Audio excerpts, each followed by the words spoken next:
Today I'm going to talk about one of the topics that I love educating people about is bladder leakage and how it is common, but it is not normal.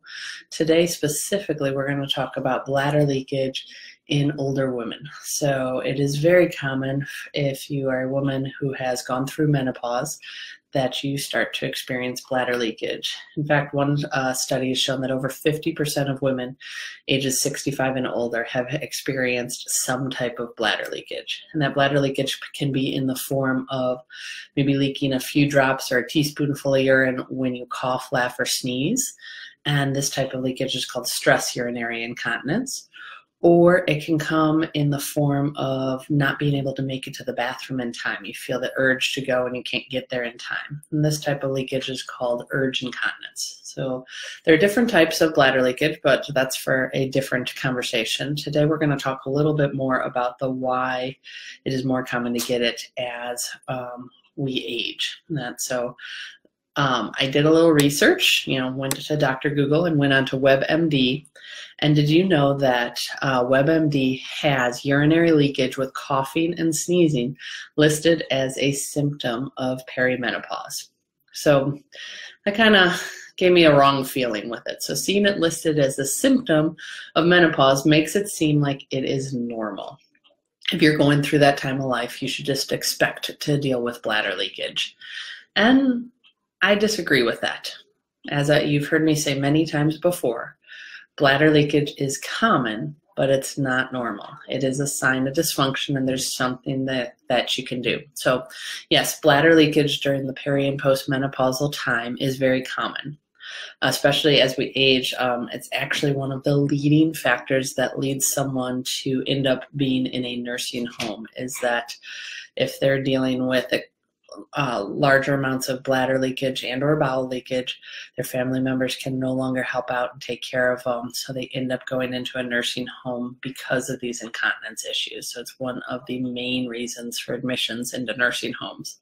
So my mission is to try and stop this so people don't have to be dealing with this leakage more and more as we age. As I've said before, we are not all marching down the path back to diapers. Okay, so let me take a moment to explain why bladder leakage for women is more common in this time frame of life. So during menopause, a woman's body starts to produce less and less estrogen. And estrogen is a hormone in our body, and it helps to keep the tissues in the pelvic area. It helps to kind of fluff them up and keep them supple. Sorry, I'm making up words. So these nice, fluffy, supple tissues and muscles make it easier for the pelvic floor muscles to do their job, to close off the urethra, where the tube where the urine comes out, and prevent bladder leakage.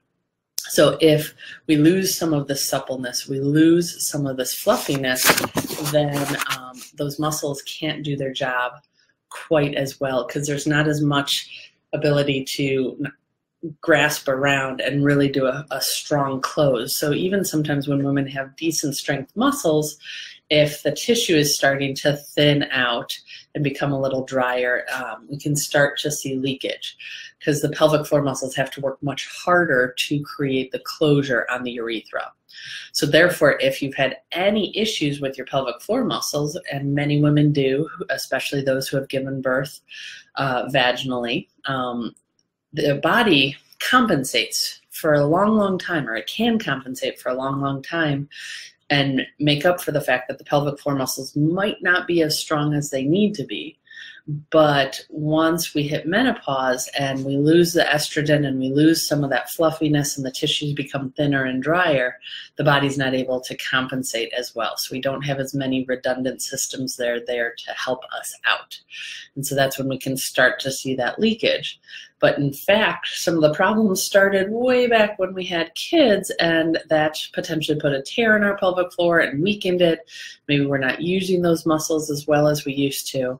And so now those issues become more apparent as we enter menopause and we lose the fluff there. So thinking of incontinence or bladder leakage as a normal sign of aging, to me, makes it seem like there's nothing you can do about it except buy diapers. And that is so far from the truth that I don't even want to entertain that. So incontinence, bladder leakage is often easily treatable. And that doesn't necessarily mean that you even have to look down the route of medications or surgery. There are often things that you can do with your own body to make changes to how your body's performing and your muscles are performing to either prevent or get rid of bladder leakage if you're already experiencing it. I work with women of all different ages all day long who are dealing with bladder leakage, and we are able to get them dry and active the way they want to be without having to use medications or surgery, and just being able to not live in fear or not have to know where every bathroom in the area is. So they feel much more in control of their bladder versus their bladder being in control of you. So if you are a woman going through menopause and you have noticed that you're dealing with more bladder leakage issues, please know that it's not a normal part of aging. It is common, but there's stuff that you can do about it. And as a pelvic physical therapist, this is something that I focus on with my patients all the time. So I'd be happy to be a resource for you and point you in the right direction for what you can do to make a change. Because like I've said before, we are not all marching down the path back to diapers.